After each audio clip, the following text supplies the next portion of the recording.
नमस्कार, मी गिरिजा तुम्हा सगळ्यांचं मनपूर्वक स्वागत करते आपल्या जिव्हाळ्याच्या कार्यक्रमात, ज्याचं नाव आहे स्पर्श वात्सल्याचा। या आईबाबांनी आपल्याला मूल होऊ दे म्हणून नवस केला। साधा सुद्धा नाही तर गावोगाव फिरून प्रत्येक देवाला नवस केला। 5 वर्ष मनात एकच मनस्वी इच्छा, आम्हाला आईबाबा होऊ दे। आणि मग जन्म झाला मनस्वीचा। आज आपण आलो आहोत चिंचपोकळी इथल्या भाकरे कुटुंबात, जिथे एक गोंडस बालपण रुजतंय। भेटूया मनस्वी भाकरेला। स्पर्श सुखाचा बालपणाचा अनुभव चला आता, स्पर्श वात्सल्याचा, स्पर्श वात्सल्याचा, स्पर्श वात्सल्याचा।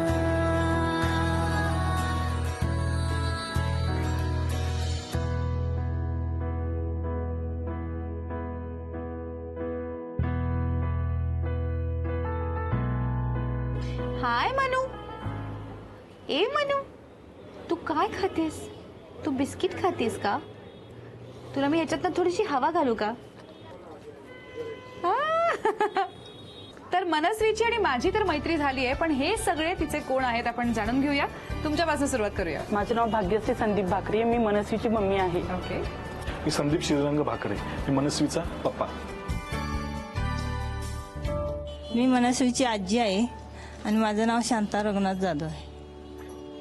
मी मनस्वीचा आजोबा, माझं नाव रघुनाथ तुकाराम जाधव। मी मनस्वीचे आजोबा, माझं नाव श्रीरंग पांडुरंग भाकरे। अच्छा। मी मनस्वीची आजी अलका श्रीरंग भाकरे। ओळख सगळ्यांची झाली आहे, पण आता आपण गप्पा मारणार आहोत मनस्वीच्या आई बाबांची। आपण तुमच्यापासून सुरुवात करूया। लग्न कसं ठरलं? लग्न नात्यामध्येच ठरलं। अरेंज मॅरेज हा, होतं? हो। बरं म्हणजे माझ्या मामाच्याच मुलाला दिलेली आहे। बरं। सो लग्नानंतर तुम्ही ठरवलं होतं मूल इतक्या वर्षांनी होऊ द्यायचं किंवा असं काही मनात होतं? 2 वर्ष तिला म्हटलं होतं की आपण मुलाबाळाचा विचार न केलेला बरा, नंतर आपण करू, असा तो विचार मी केला होता। तुला जायचंय का तिकडे बाळा? चल आजीकडे जाऊया। तर तुम्ही असा विचार केला होता आणि मग मनस्वी झाली किती वर्षांनी? मनस्वी झाली माझी 6 वर्षांनी। बापरे। मग मधला काळ कसं झाला की 2 वर्षानंतर मी विचार केला होता की आपण बाळाला म्हणजे त्याचा प्लॅनिंग आपण करू बाळाचा नंतर। मग नंतरचा विचार म्हणजे मी हिला म्हणजे प्रत्येक ठिकाणी आम्ही गेलो, म्हणजे ही म्हणाली मला की आता बाबा आपले 2 वर्ष झालेले आहेत, तर आजूबाजूचे काय म्हणतायत हे करतात, आपण आता विचार करू बाळाचा, ह्यानंतर आपल्याला झालंच पाहिजे। मी म्हणालो ठीक आहे आपण विचार करू। मग अशा प्रत्येक टप्प्यानुसार आम्ही प्रत्येक डॉक्टरकडे गेलो। ज्या ज्या डॉक्टरकडे गेलो त्या डॉक्टरने प्रत्येकाने सांगितलं की तुम्हाला काही प्रॉब्लेम नाहीये, तुमचं व्यवस्थित होईल। फक्त म्हणताना असे म्हणायचे की तुम्ही दोघं जाडे आहात, थोडी जाडी कमी करा, त्यानुसार तुमचं होईल। मी म्हटलं ठीक आहे बाबा, आपण आता थोडे हेल्दी आहोत, त्याप्रमाणे थोडी आपण बॉडी पण कमी केली पाहिजे। त्या अनुषंगाने पण आम्ही दोघांनी एक्सरसाइज पण चालू केली होती। चला आता बाहेर आलं तर आपण प्रत्येक गोष्टी काय लवकर मिळत नाही, त्यासाठी कष्टही केलंच पाहिजे। त्याप्रमाणे मीही चाललो। मग आम्ही प्रत्येक टप्प्याला ज्या ज्या डॉक्टरकडे गेलो त्या डॉक्टरने तेच सांगितलं। ज्या ज्या लोकांनी सांगितलं की नाही काहीतरी प्रॉब्लेम आहे, तुम्ही इकडे चालल्यानंतर राहील, तसं त्या ठिकाणी गेलो। प्रत्येक देवस्थानाला आम्ही नवस घातलं की बाबा माझं बाळ राहू द्या, जे असेल ते आम्ही तुझं काय जे काय असेल तुला येऊन बाळाला घेऊन पाहायला पडतो। आणि तो प्रसंग हा माझ्या मते तरी की कोणाच्या आयुष्यात येऊ नये असा प्रसंग आमच्या आयुष्यात आलेला आहे की 6 वर्षांनी आम्हाला बाळ राहिलंय। त्यामुळे तो पिरियड भरपूरच आमच्यासाठी तरी फार कठीण आहे, कारण ज्यावेळी ही गावी जायची, गावचे आजूबाजूचे म्हणजे लोक आहेत जे आता वयोवृद्ध आहेत, त्यांच्या माइंडनुसार ते म्हणायचे की बाबा हे बघ हिचं लग्न झालंय, तिला लगेच राहिलं, आता तुझं कसं, तुला राहणार की नाही, तू ते प्रश्न कर, आठव, हे कर। आता त्या गोष्टीनुसार मी सांगायचो काय टेन्शन करू नकोस, मूल ही देवाची देणगी आहे, ती आज ना उद्या आपल्या पदरात पडणारच आहे। त्यावेळी कधी म्हणायचे आता मी माझं आयुष्य संपवून घेते। बोलो संपवून घे नाही का, आपलं हे नाहीये, म्हणजे आपल्या आयुष्याला लागलेली देणगी आहे देवाची, ती आपल्याला मिळणारच आहे। त्यामुळे आयुष्य संपवून काय करायचं, आपण घेऊ, टप्पा घेऊ, जाऊ, होईल, प्रयत्न होईल। त्यानुसार मग मी प्रयत्न करत राहिलो। आणि मी मगाशी म्हणालो की नवस आम्ही प्रत्येक ठिकाणी केले, फिरलो, गेलो, पण म्हणतात ना की बाबा आपला घरचा देव सोडून आपण इतर ठिकाणी फिरणं म्हणजे हे योग्य नाहीये। मग असं माझे वडील मला म्हणाले की बाबा काय करतो, चल आपण आपल्या गावच्या देवाला जाऊ, तिथे काय झालं तर होऊ द्या, बघूया। मग मी माझ्या मते तरी मला आठवतंय माझ्या जन्मापासून ते आतापर्यंत माझ्या घरच्या गणपतीला कधीच गेलो नव्हतो, कधीच गेलो नव्हतो। वडील म्हणाले ना आता आपण जायचंच, जे काय होईल ते आपण आपल्या देवाजवळ जाऊ, काय होला तिथे बोल. मग चला बा मी जाऊया. माझ्या हे पहिलं वर्ष असेल की मी माझ्या देवाला गेलो. बरं. ते मी साकडं घातलं की हे पण बाबा मला मी कधी नाही तू चुकलोय, तुझ्या दारी अजून आलो नव्हतो, तो आता तुझ्या दारी आलेलो आहे, तर मला नाराज करू नकोस. असं मी त्याला नवस घातला आणि लगेच माझ्यामध्ये 2 ते 3 महिन्यातच ही खुशखबर आम्हाला मिळाली क्या बात है. की बाळ राहिला. हा असा आमचा सगळा प्रवास होता क्या बात आयुष्याचा. है. कसं फेस केलं, कारण जनरली बायकांना ह्याचा त्रास जास्त होतो. टोचून बोललं जातं स्त्रीला किंवा प्रश्न विचारले जातात स्त्रीला. मग नक्की काय चुकतंय किंवा वैद्यकीय पद्धतीने काय होतंय पुढे याचा विचार न करता तुझ्यातच काहीतरी दोष दोष असेल आहे, असं आपल्याकडे सहसा केलं जातं.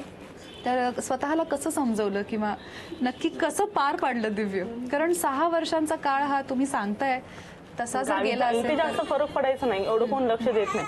पण जेव्हा मी गावी जायचे त्यावेळेस लोक बोलायचे अजून कसं नाही झालं, आजूबाजूला सगळ्यांना झालं, तुला कसं नाही झालं, काही प्रॉब्लेम आहे का, डॉक्टरना दाखवा, सगळे बोलायचे.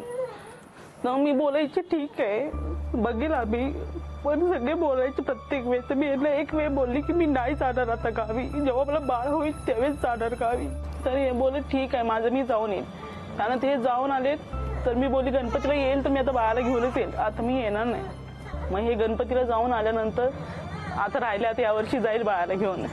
अजून जायचं आहे बाळाला आता घेऊन. मागल्या वर्षी गणपतीतच झाली ना ऑगस्ट मध्ये. काय वाटतं तुम्हाला आता गावात जाताना कसं हो, वाटेल? आता आनंद आहे, खुश वाटते बाळाला घेऊन. कोणाला जाऊन सगळ्यांना ती भेटणार आहात हे बघा.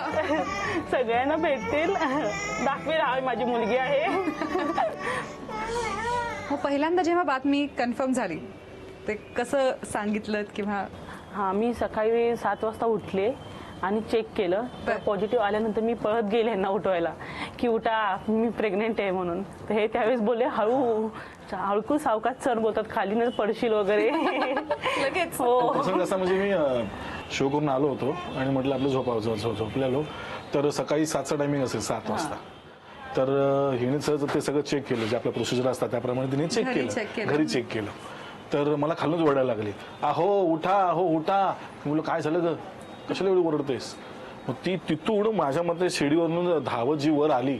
मी पण एवढा खुश झालो, म्हटलं जे आपण गृहीत धरलं होतं त्या गोष्टी आपल्या सार्थक होत आहे. तर ती लगेच धावली, तिला म्हटलं थांब, जाताना ती खाली शिडावून हळू उतर बाई, जास्त टेन्शन घेऊन खाली उतर, मग काय त्या पुढचं मी येतो.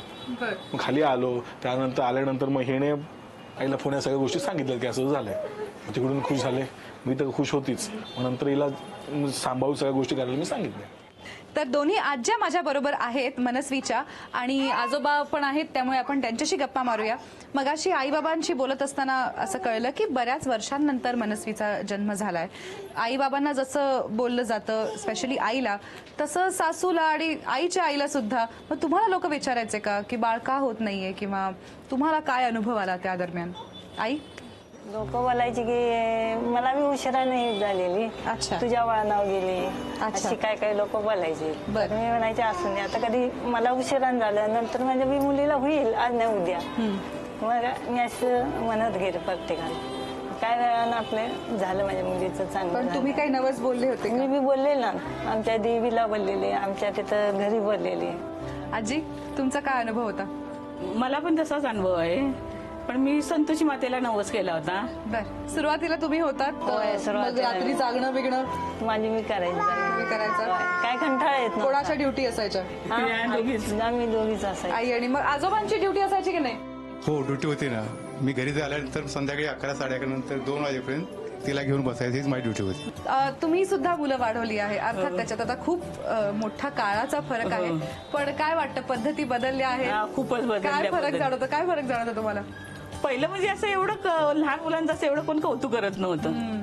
आता खूप म्हणजे खूपच जपतायत पहिल्यापेक्षा. तुम्हाला काय वाटतं, काय फरक आहे? सगळ्यात मोठा फरक काय जाणवतो? तुमची मुलगी तुम्ही वाढवत असताना आणि आमची आता? मुलगी आम्ही कसं रानामातली कामं करून आम्ही आमच्या मुलांना सांभाळलं.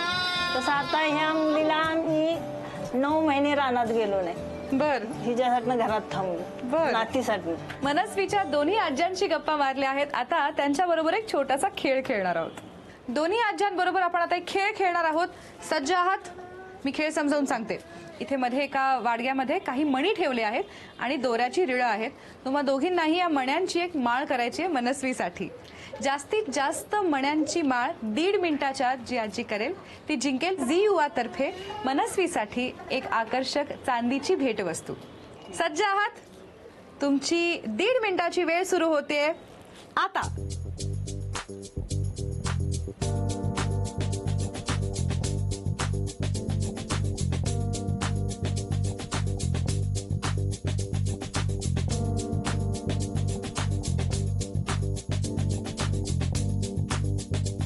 अर्धा मिनिट झालं.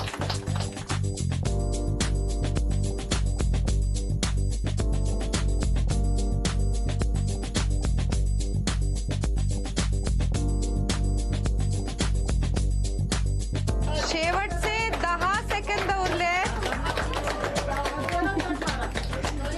10, 9, 8, 7, 6, 5, 4, 3, 2, 1. वेळ संपली. वा वा वा वा वा. एक गोष्ट मला विचारायची आहे. दोन्ही आज्या इथे चष्मा न लावता बसल्यात. तुम्हाला चष्मा आहे दोघींनाही? चष्मा न लावता इतक्या बारीक फळ्यांची माळ केली आहे. मला वाटतं दोघींनाही प्राइज मिळालं पाहिजे. तरी सुद्धा आपण मणी मोजणार आहोत कारण शेवटी एक विजेती आहे. आपण आधी अलका आजीची माळ मोजूया. 1, 2, 3, 4, 5, 9, 10, 11, 12, 13 मण्यांची माळ आहे ही.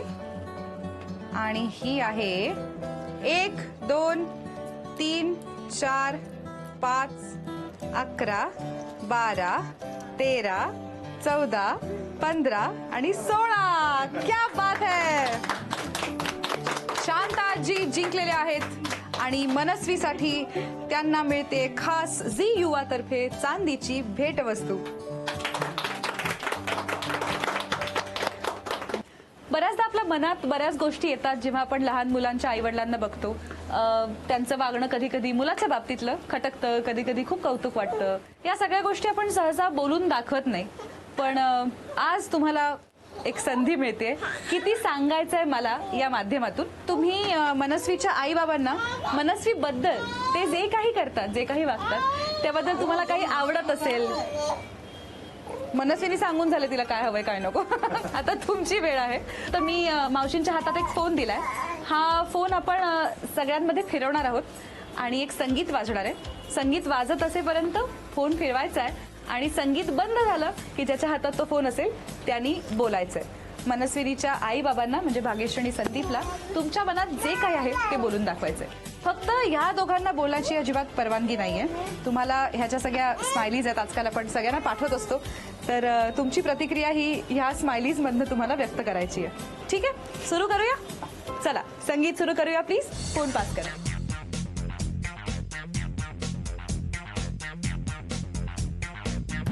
अरे आजींचा पहिला नंबर. खाताना की नाही खूप मुलीला ओरडते, कधी कधी मारते पण. जरा तर शांततेने घ्यावं ना मुलाला. बरोबर. तसं करत नाही, नुसते बडबडते. सून तुमची हो हो सून. आवडत नाही तुम्हाला अजिबात? ते नाही आवडत. ते नाही आवडत. होय. काय बरं वाटतंय? सासूबाईंची काय प्रतिक्रिया वाटते तुला? बरं, परत फोन पास करूया.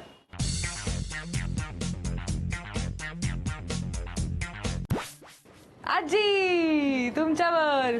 तिनं औषध पाणी वेळेवर पुरगीला घालावं, का तर ती घालत नाही. बर, मग तिनं वेळेवर घालावं आणि तिला वेळेवर हे चारावं. बाकी काही नाही माझी अपेक्षा. चांगलं सांभाळा.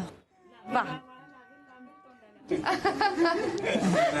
आईला एक पप्पी दिली आहे, सासूबाईंना हात जोडलेले. वा वा, सगळं. मला असं एकंदर जाणवतंय की संदीप आदर्श पिता आहेत.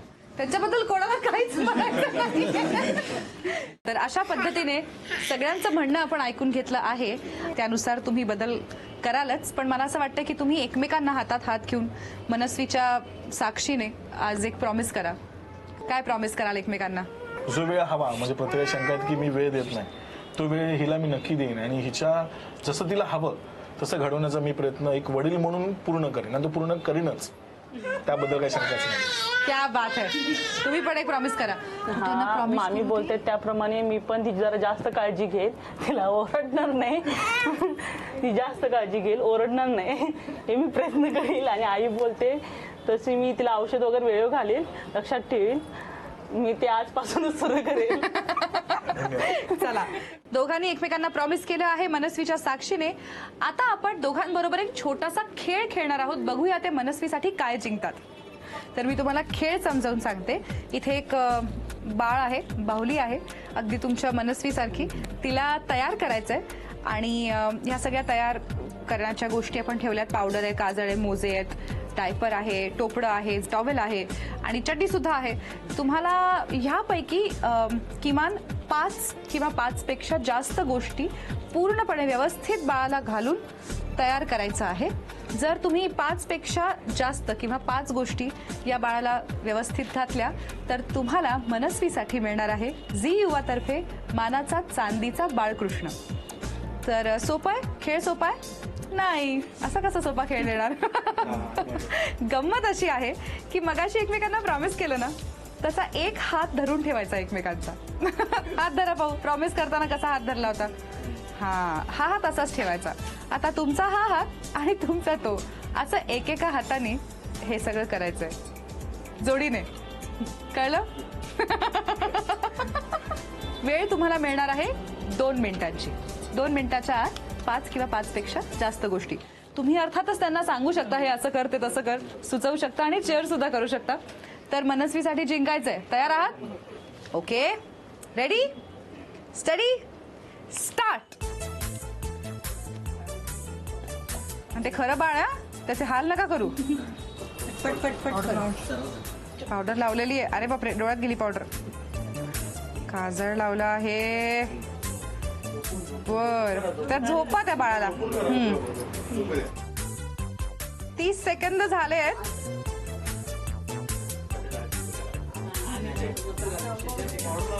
आता बाळाचे किती हाल. ते बिचारायला लागतंय. 1 मिनिट झालंय. अजून 1 मिनिट राहिलंय.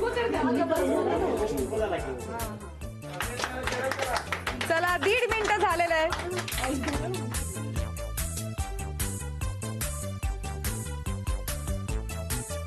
इकडून घ्या ना ओढून वरती. चला चला चला चला. समजत नाही. ओढा ओढा. 10 सेकंद राहिले शेवटचे. 10, 9, 8, 7, 6, 5, 4, 3, 2, 1. वेळ संपली आहे. बर, अरे बापरे, काय ती अवस्था बाळाची. बघू बरं, आपण जरा बाळ बघूया. काय अवस्था केली दोघांनी मिळून. अरे अरे अरे अरे, बिचारं बाळ. बघू बरं, नाकाला काजळ काय, तोंडात दोरी काय, कसं व्हायचं याचं. उठलं ना मध्ये. असं झालं.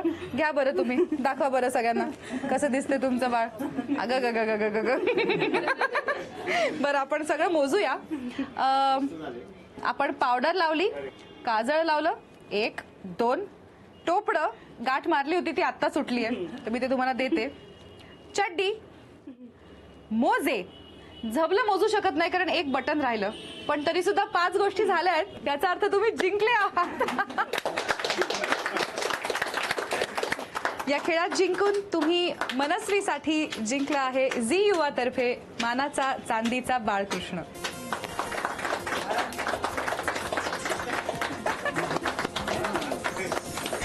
गोड गोड मनस्वीला भेटून मला खरंच मनस्वी आनंद झालाय. पण आजच्या भागात इथेच थांबावं लागणार आहे. आता भेटणार आहोत पुढच्या भागात अजून एका कुटुंबातलं पहिलं बालपण साजरं करण्यासाठी आपल्या जिव्हाळ्याच्या कार्यक्रमात, ज्याचं नाव आहे स्पर्श वात्सल्याचा.